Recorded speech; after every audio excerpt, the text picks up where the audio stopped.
A las 3 de la madrugada la casa entera parece respirar con miedo. La lluvia se abate contra los cristales, el viento recorre las galerías como un animal que conoce cada rincón y cada sombra. En una alcoba iluminada por una vela moribunda, un hombre alto y encorvado murmura nombres que nadie en la casa osa repetir. Al otro lado del patio, una criada escucha sin moverse, con los dedos todavía húmedos del lavado de la noche. La cifra regresa, constante, 40 noches. Cádiz, 1860. No es una fecha puesta al azar, es el tiempo en que las cosas aún se deciden en salas con chimeneas, donde las jerarquías se sostienen con formalidades y golpes de memoria. En la provincia, en haciendas o quintas que miran hacia la marisma o hacia la bahía, la vida tiene una doble faz, la de la fachada rutilante, salones, cenas, saludos con una mano enguantada, y la de los pasillos traseros, donde se guardan voces, remordimientos y deudas invisibles. Allí vivía el coronel, autoridad local, figura de fusil y calendario, dueño de una casa que se entendía como un pequeño reino. Sus hábitos eran leyes, sus castigos, rutina, su fama, temible. No fue un colapso instantáneo. Nada tan simple explicaría cómo algo que parecía firme como un bastión terminó quebrándose sin una sola brecha de violencia abierta. Fue una suma, fue paciencia, fue la insistencia de quien había vivido invisible durante años y supo esperar el momento en que el poder se volviera vulnerable. Si te interesa la memoria de quienes fueron borrados, la voz de quienes aprendieron a sobrevivir entre puertas y hornos, suscríbete. Aquí contamos lo que las historias oficiales a menudo no guardan. Nota editorial. Este relato adapta elementos de diversas fuentes a la Cádiz de 1860 por verosimilitud narrativa. Donde la evidencia histórica directa fue incierta, se optó por una reconstrucción plausible del entorno social y doméstico de la época. Ciertas instituciones y prácticas se ajustan a la atmósfera del tiempo sin afirmar detalles legales o administrativos no verificados. El coronel era un hombre de manos duras y horarios exactos. Por el día cumplía con libros y recibos, la contabilidad de tierras y jornales, y por la noche se recluía en ritos que sólo él conocía. Daba vueltas a la misma taza, cerraba y abría una llave en la chimenea. Contaba los retratos colgados en la sala principal como si fuera una oración. Le gustaba que las camas estuvieran hechas de la misma manera cada anochecer, que los cuadros mirasen rectos, que las sombras no se cruzaran en la escalera. La autoridad se nutría de esos pequeños rituales. Así, enseñaba a su casa que había un orden natural que no debía cuestionarse. Teresa había llegado muy joven a esa casa. No era de la familia, sino de la servidumbre que se perdía en la costura de las mantas y en la levadura de los panes. Con el tiempo, aprendió a leer en secreto, a guardar nombres dentro del pensamiento y a escuchar la música de los pasos ajenos como quien aprende un idioma nuevo. Teresa sabía de corrientes en los muros, de cómo la casa hablaba en voz baja cuando las puertas se cerraban. Sabía también que su hermano Tobías había sido para ella todo lo que la casa le negó. Una voz sin cargo, un cuerpo que reía y que a veces gritaba cuando el mundo lo tiraba contra la dureza del suelo. Tobías era joven, impetuoso, y su fatal empeño por intervenir en lo que no le incumbía lo llevó a un conflicto con la autoridad del coronel.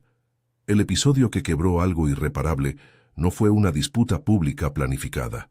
Fue un descuido, una broma que el coronel castigó con la crudeza de su rutina.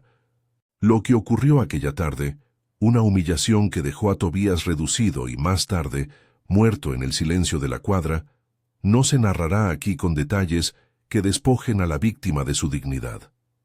Basta saber que la casa presenció cómo una vida fue aplastada por el gesto de un hombre acostumbrado a dictar destinos. La violencia del coronel no era siempre visible. No necesitaba mostrar la mano para que el miedo se instalara. Sus maneras, un gesto, una orden, una sonrisa que no llegaba a los ojos, eran herramientas más eficaces que cualquier latigazo. Pero aquel escarmiento contra Tobías fue una línea que Teresa no pudo dejar pasar. No buscó venganza contra aquellas manos, decidió golpear lo que hacía fuerte al hombre, su certeza, su sueño, la convicción de que el mundo todavía obedecía a su mandato. Para planear algo así hace falta, ante todo, observar. Teresa ofreció su invisibilidad como una ventaja. La servidumbre es experta en ser mirada sin ser comentada. Aprende dónde se guardan los relojes, qué vecinos traen noticias y qué piezas de la casa suenan cuando el peso de un hombre pasa por ellas. Durante semanas, Teresa se convirtió en un mapa. A las 3 de la madrugada, los pasos del coronel se volvían distintos. Ya no eran pasos que acudían por obligación, sino pasos que buscaban algo que no podía nombrar. Se sentaba en la sala principal con una lámpara baja, repasaba cuentas, a veces murmuraba versículos, otras golpeaba la mesa con el borde de un vaso cuando una sombra no le dejaba respirar. A las 3, siempre, se encendía una alarma interior que el resto de la casa no percibía. Aprender los hábitos de un hombre poderoso es entrar en su intimidad sin ser invitado. Teresa anotó en su memoria la hora de la llave, el tiempo que tardaba en recorrer la escalera, el punto exacto de la chimenea donde una corriente de aire murmullaba. El coronel tenía, sin saberlo, una caja de resonancia en su propia casa, una galería estrecha que unía la cocina con la cámara noble, un hueco en la chimenea que servía de conducto de humos y voces, un desagüe que, en noches de lluvia, multiplicaba sonidos como voces devueltas. En la arquitectura de la casa había una fisura de intimidad que podía usarse no para herir el cuerpo, sino para agrietar la percepción. No era una estrategia de actos grandilocuentes. Era por diseño una guerra de pequeñas renuncias y añadiduras, una vela que se apaga antes, un retrato ligeramente girado, una silla colocada donde no debía. No se trataba de movimientos al azar. Cada gesto buscaba sembrar duda, doblar la certeza del coronel hasta hacer la curva. Y a esa suma de incertidumbres se añadió la voz, un recurso antiguo y temible. Hay sonidos que encienden recuerdos, que entonan nombres y que pueden parecer llantos cuando no lo son. Reproducir lamentos en una casa donde la muerte se ha exhibido como lección fue suficiente para abrir grietas en la cordura del que teme ser observado por fantasmas de su propia crueldad.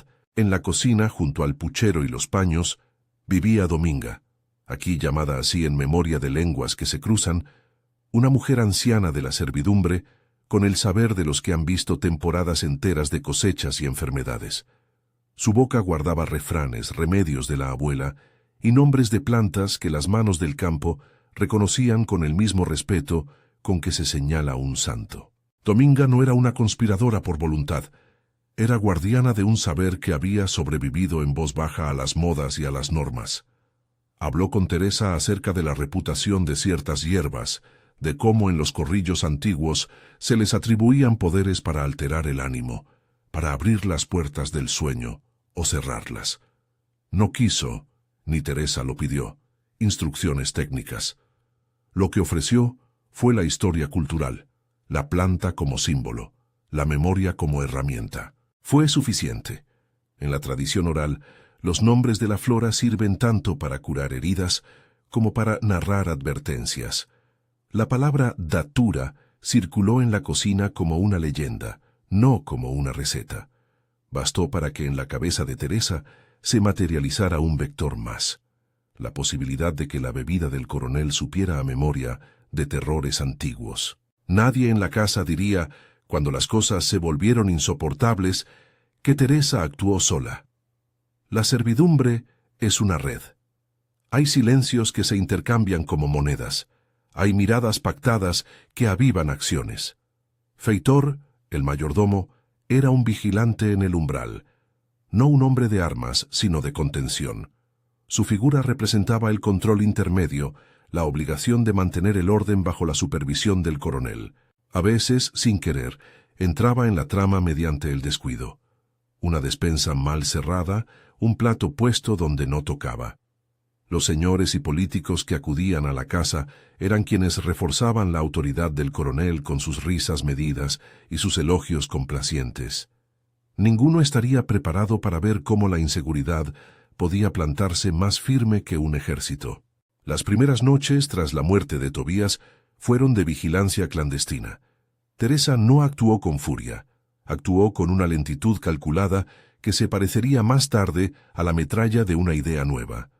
Por las noches ensayó sonidos a escondidas, un gemido que no llegaba a ser llanto, un susurro que tomaba forma en el conducto de la chimenea.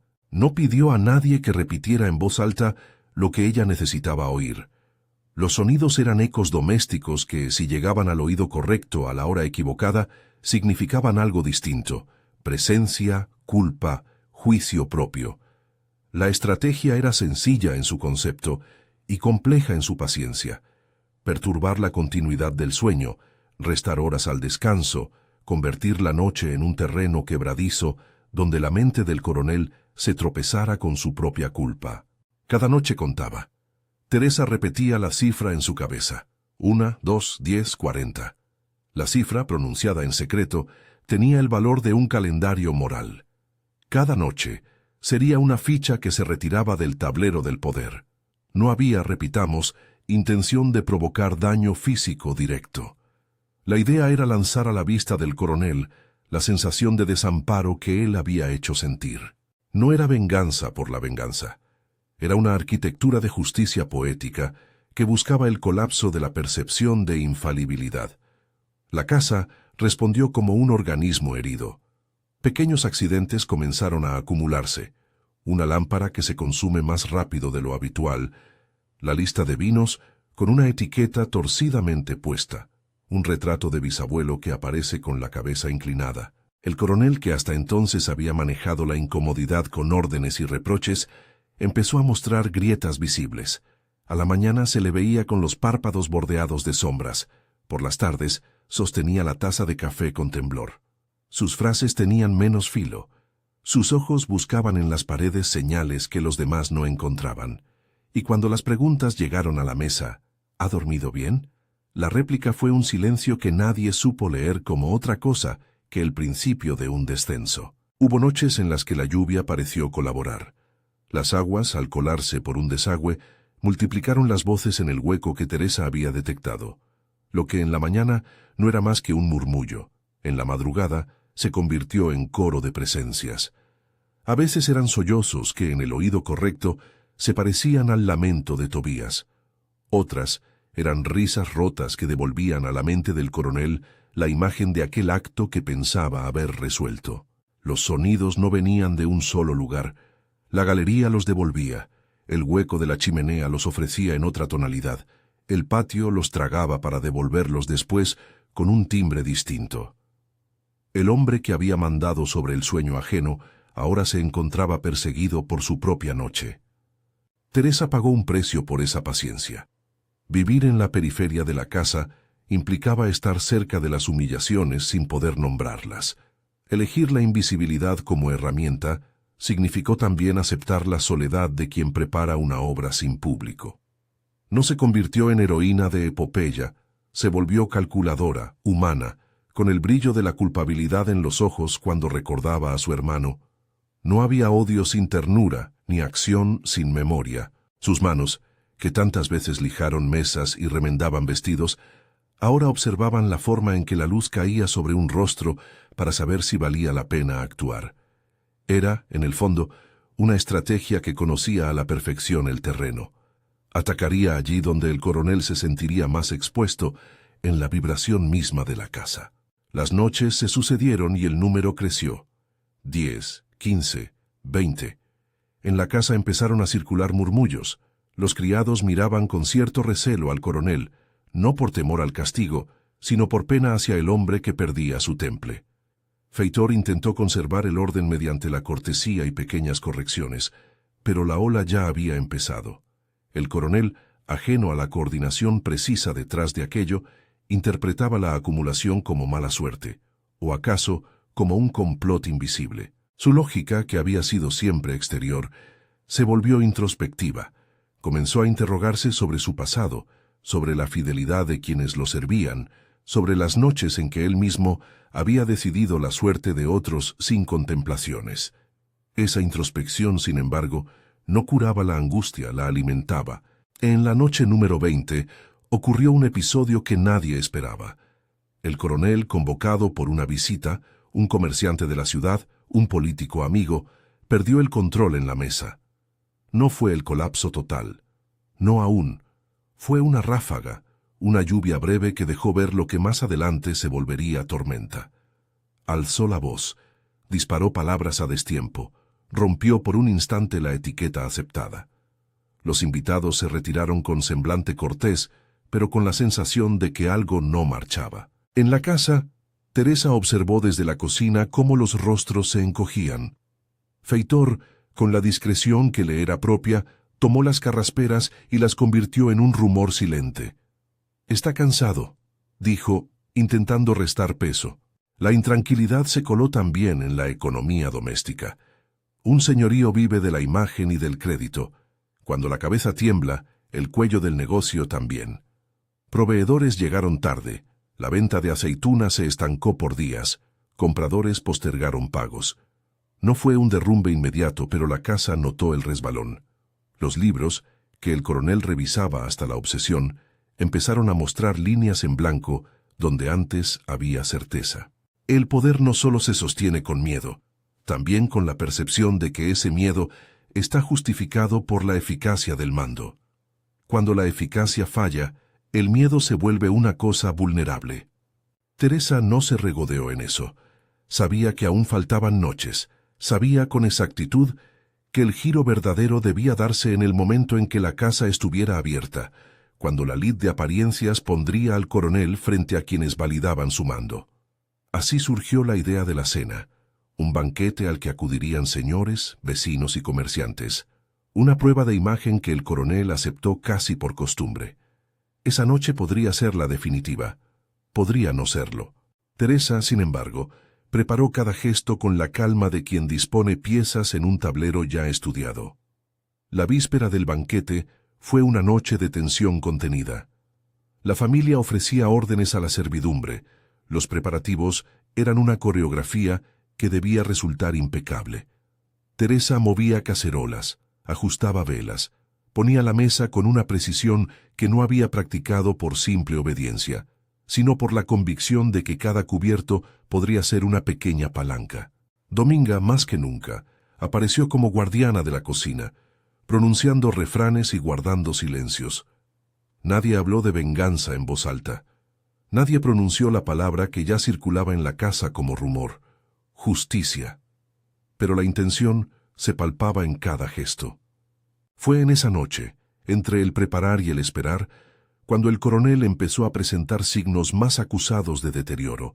Se le quebraban las manos al servir, murmuraba a la nada, pedía que cerraran las ventanas porque escuchaba llamadas que nadie más oía. Sus hombres lo consolaron con maneras balanceadas.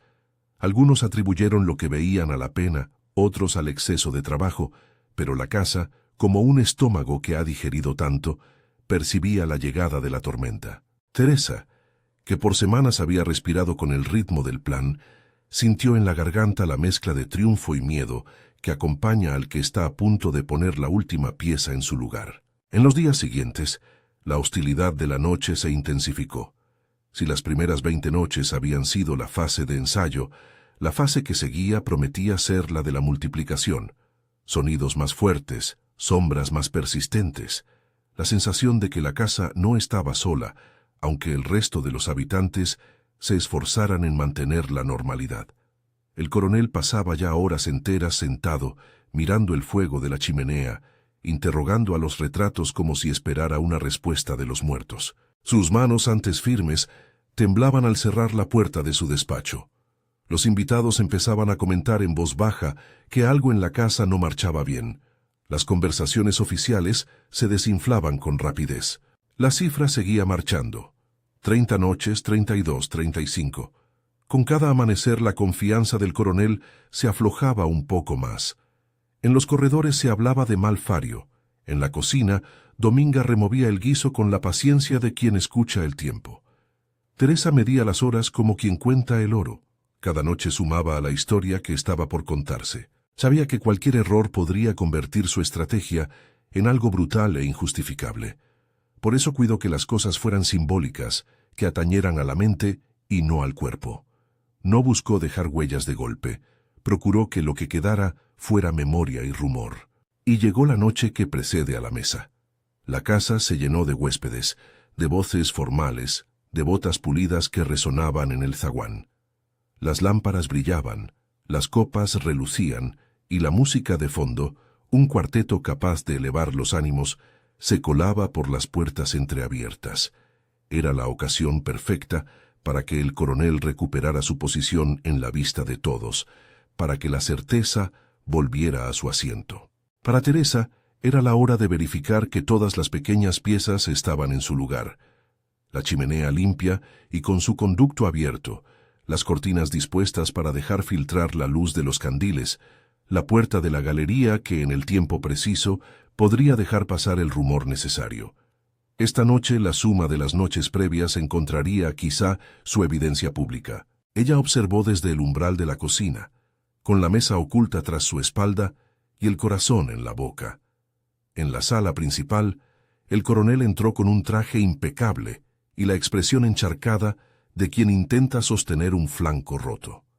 Los invitados, entretenidos por el protocolo, no percibieron al principio las desviaciones mínimas. Una sonrisa demasiado forzada, una mano que busca la servilleta con torpeza. Teresa contó sin decir nada. 40 menos 10, 40 menos 5. La casa se había afinado para devolver su propio testimonio.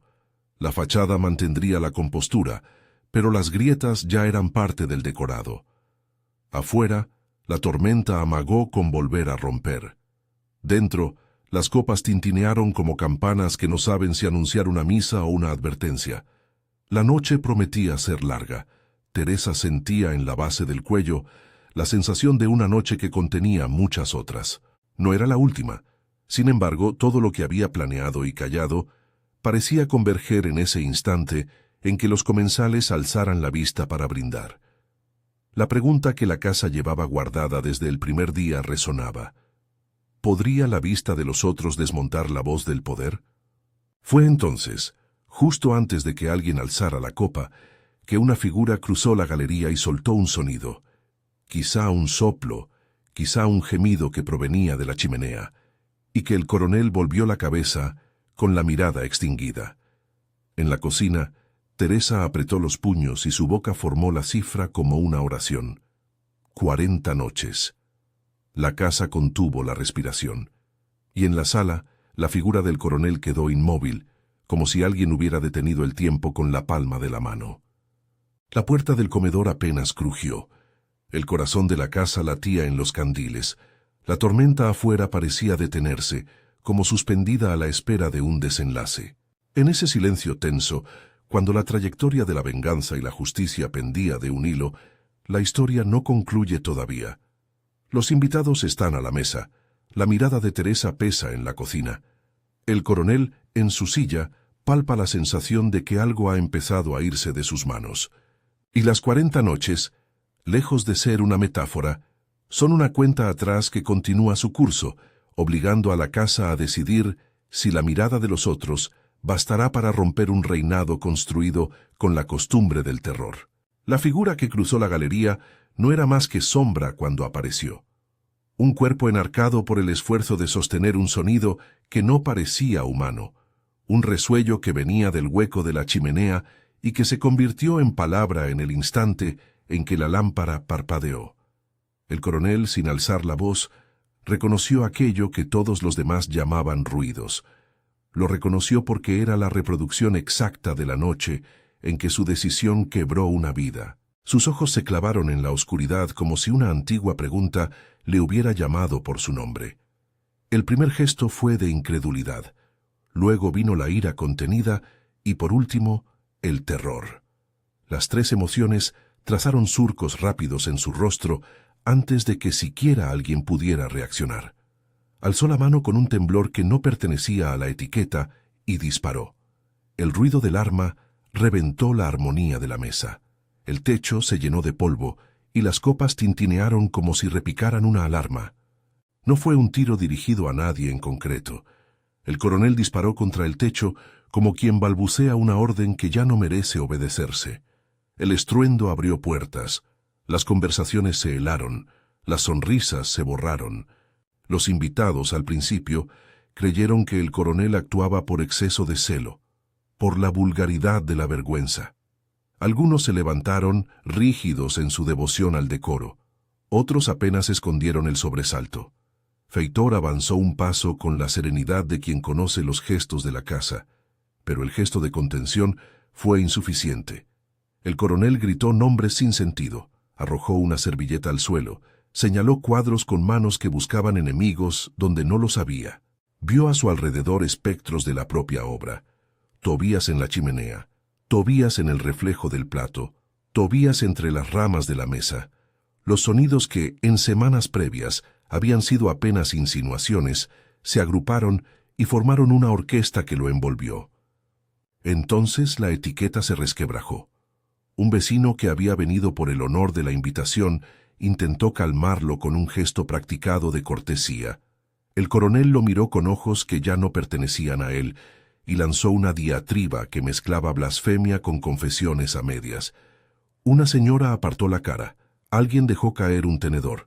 Un niño, que estaba en la casa por lazos familiares, rompió a llorar, y su llanto abrió una fisura más profunda en el ánimo del coronel. Fue una caída rápida, en apariencia desordenada, pero construida en semanas de insistencia silenciosa. El coronel colapsó como lanza que finalmente encuentra madera podrida. El desorden duró minutos que parecieron horas. El coronel fue sujetado, primero por hombres confundidos y luego por sirvientes que responden con el instinto de la casa. Proteger la estancia antes que la persona, sostener la apariencia. Lo llevaron no a una cárcel ni a una casa de justicia. Eso habría sido buscar formalidad donde la informalidad ya había decidido, sino a una cámara interior, detrás de la sala principal, un aposento que la familia reservaba para crisis privadas. Allí lo confinaron a la fuerza de la costumbre, lo separaron de la conversación pública, lo apartaron de la mirada que aún reclamaba su puesto. No hubo denuncia formal en ese momento. Hubo, en cambio, la necesidad de contener la humillación para que no se propagara en rumores destructivos por toda la ciudad. Si se tomó una decisión administrativa posterior, es indefinido en los registros que rodean este relato. Lo cierto es que el coronel quedó encerrado en su propia casa, vigilado por hombres que antes eran sus siervos y ahora eran custodios de su caída. El rumor se extendió por Cádiz en forma de gotas que no necesitaban ser muchas para humedecer el ánimo público. Ha enloquecido, dijeron algunos, se nos ha venido encima la culpa, susurraron otros en mercados y tabernas. La propiedad, que hasta hacía poco era un faro de orden, se convirtió en el epicentro de una novedad que alteró el comercio local. De pronto los compradores notaron fragilidad en lo que antes parecían inversiones seguras. Se frenaron ventas, se aplazaron pagos. Comerciantes que habían confiado letras de cambio al coronel comenzaron a dudar. Una reputación es como un tejido. Basta una hebra rota para que el patrón se deshaga. Mientras tanto, las noches continuaron siendo territorio de Teresa. La cifra, 40 noches, seguía siendo su cronómetro íntimo. Si la caída pública ocurrió en la 22ª o 23ª noche, el plan no consideraba que el efecto sería inmediato y total. La suma de incertidumbres creó una atonía que habría de consumarse con más fuerza en el tramo final. Teresa supo que no bastaba con humillar. Había que sostener el ruido hasta que el coronel se encontrara sin recursos de reparación.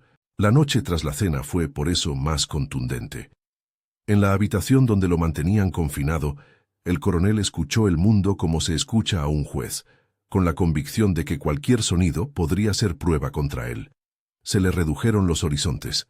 A la vista le quedó el hueco de la chimenea, la ventana con postigos entrecerrados, la lámpara que dejaba un círculo reducido de calor. Las noches ya no le ofrecían el alivio de la oscuridad. Eran para él un territorio en el que las memorias se volvieron entidades con voluntad propia. El viento, que había sido, antaño, compañero de sus vigilias, ahora traía con insistencia risas ahogadas, pasos que no se alineaban con la arquitectura y llantos que se resistían a ser consolados. En la 29ª y siguientes, la casa vivió un periodo de multiplicación de eventos. Las puertas que se cerraban abrieron un eco distinto, Objetos que parecían estáticos se movieron por causas que nadie pudo explicar más que por el desgaste lógico de la madera y la costumbre.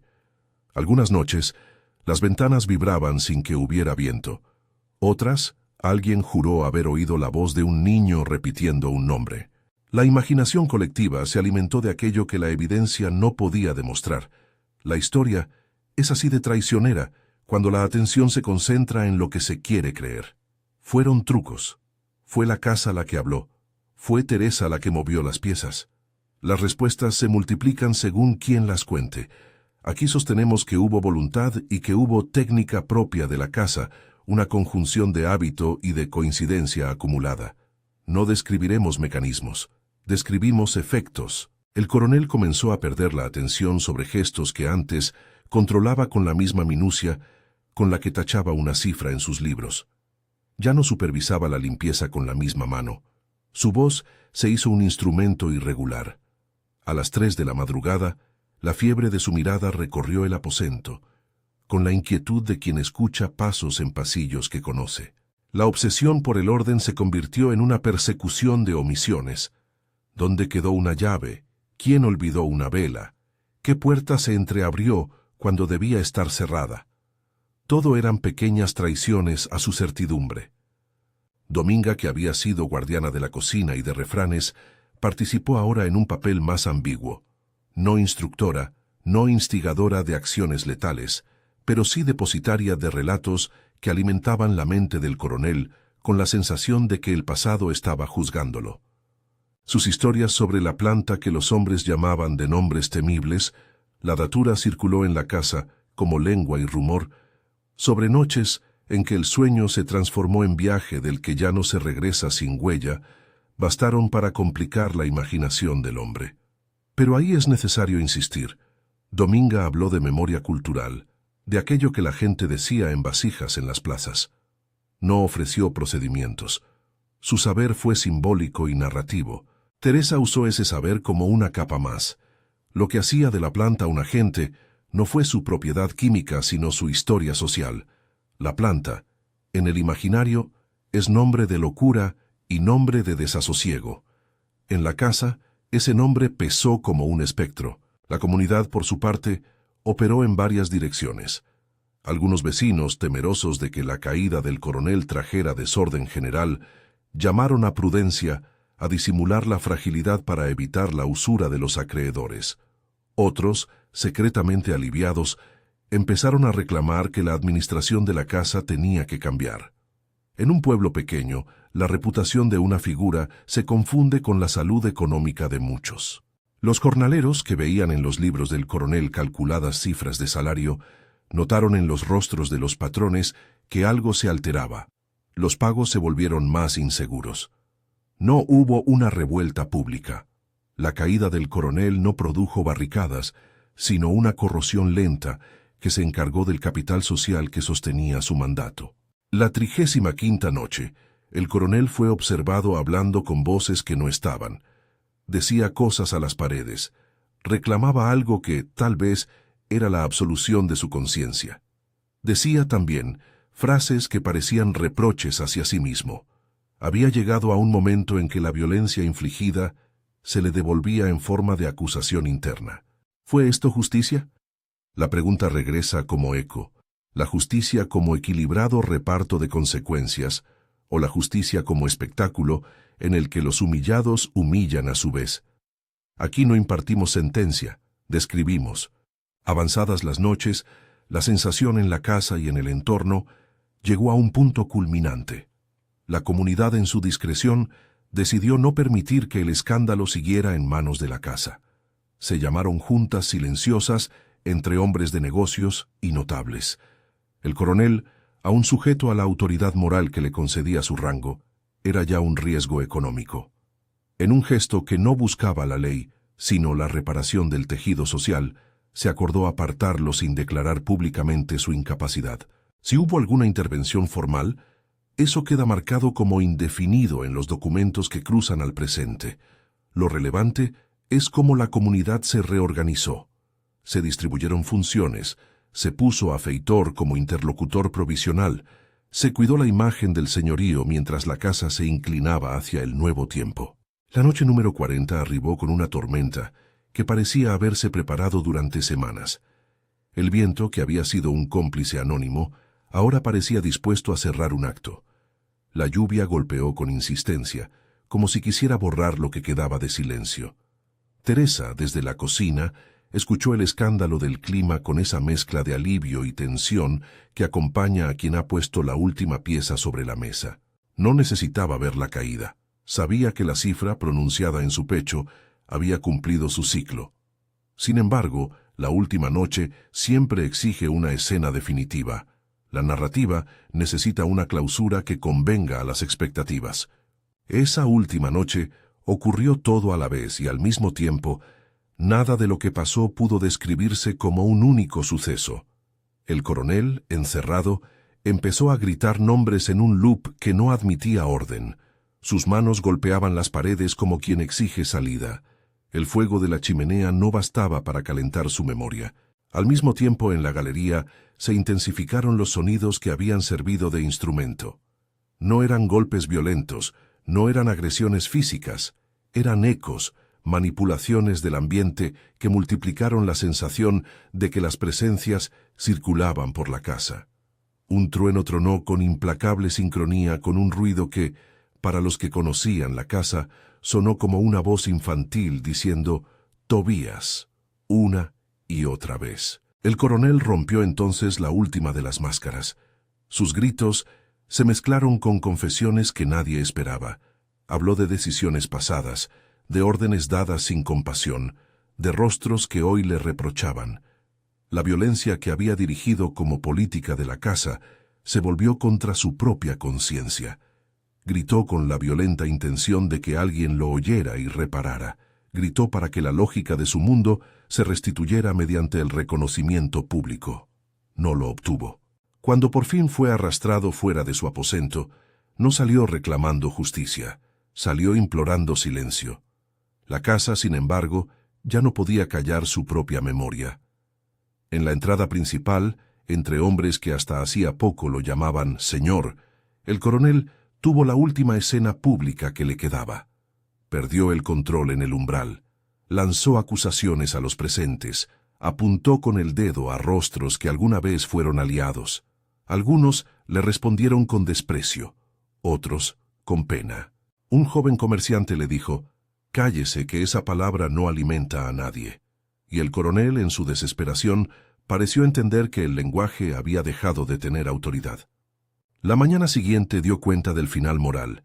La reputación del coronel estaba rota en tantos sitios que ya no fue posible recomponerla con gestos oficiales. Las visitas cesaron, los contratos se congelaron, las cartas de crédito se quedaron en el escritorio sin respuesta.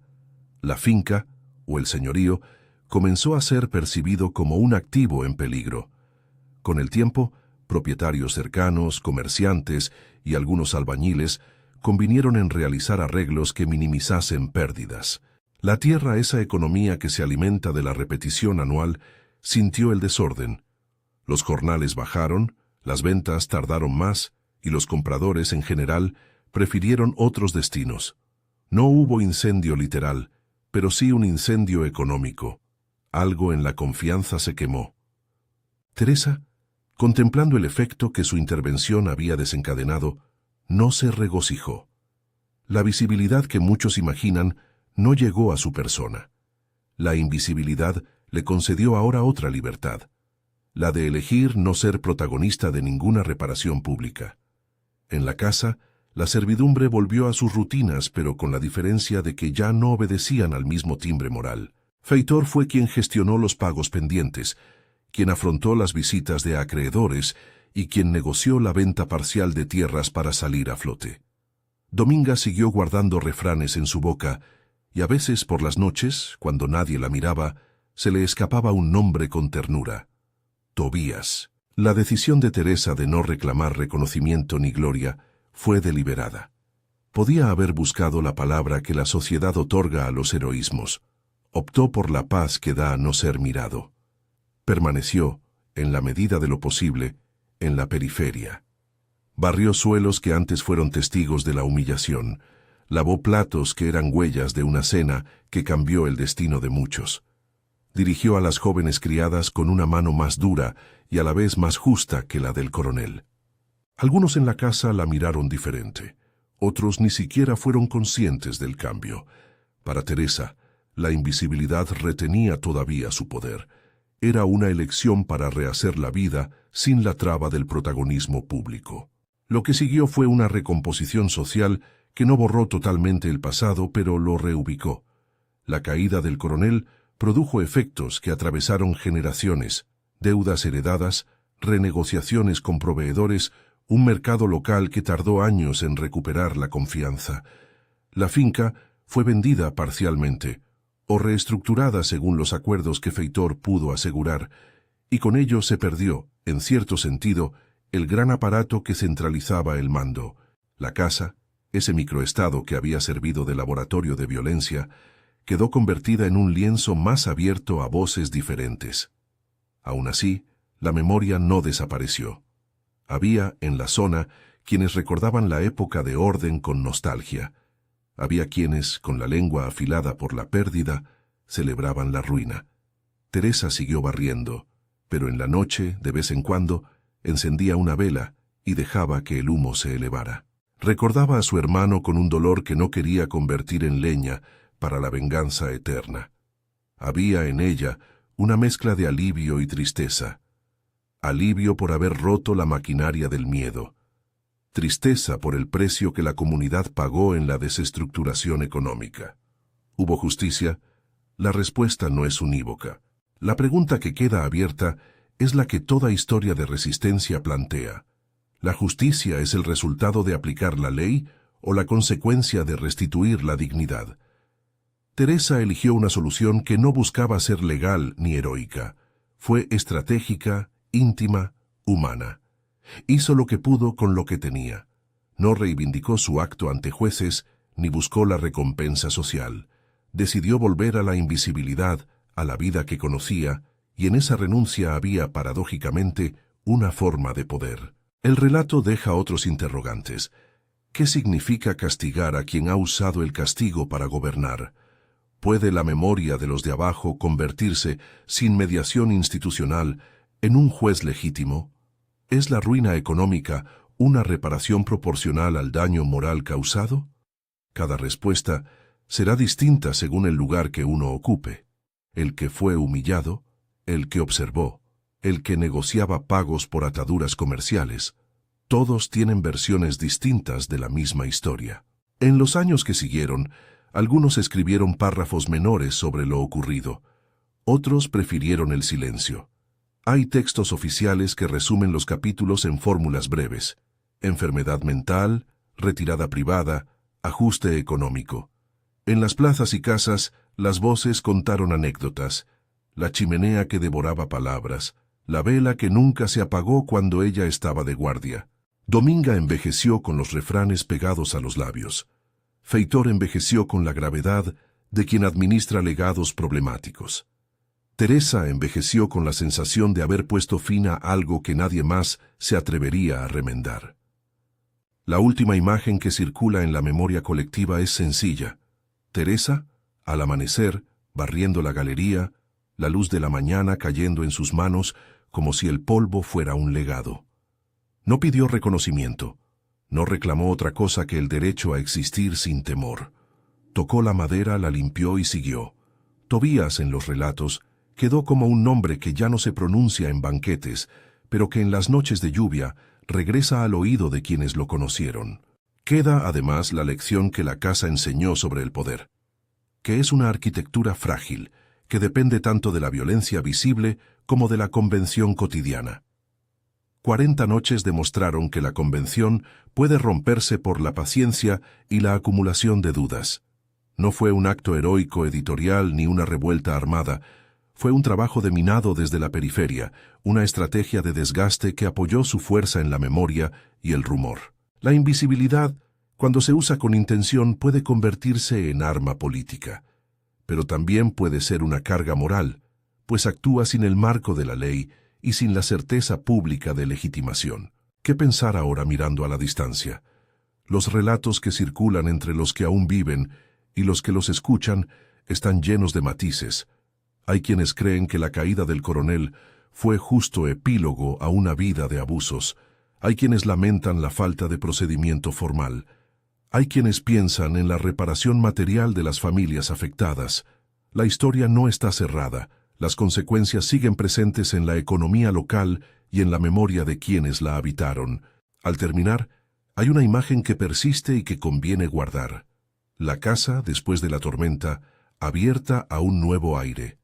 Las ventanas, antiguamente herméticas como párpados de autoridad, ahora permiten las corrientes. La música en las plazas se volvió más plural. Los libros de cuentas con los enormes tachones de la época del coronel se reemplazaron por aperturas diferentes. La gente habló más bajo de lo ocurrido. Algunos lo celebraron, otros lo lloraron. Teresa, en su elección de la invisibilidad, pareció ganar algo que no se puede medir con cifras: la paz de no ser obligada a encarnar una historia que otros desean contar. Finalmente, la pregunta que este relato deja no es una que busque respuesta única. Pregunta al oyente, al lector, al que escucha: ¿fue aquello justicia o venganza? La resistencia anónima que hace caer a un tirano merece ser reivindicada como ejemplo, ¿o debemos exigir que las transformaciones sociales sigan canales visibles y regulados? Sabemos que la vida no ofrece respuestas simples. Sabemos también que la memoria se guarda en gestos pequeños y en noches contadas. 40 noches enseñaron algo a quienes vivieron en aquella casa: que el poder, cuando se vuelve absoluto, es frágil, que la invisibilidad es una forma de agencia, y que la historia oficial no siempre retiene el valor de las vidas que quedaron a su margen. Si esta historia te ha conmovido o te ha hecho pensar en la violencia que muchas veces se oculta tras la formalidad, deja tu reflexión en los comentarios y comparte este relato con quien pueda encontrar en él una pregunta necesaria. ¿Justicia o venganza? Tú decides.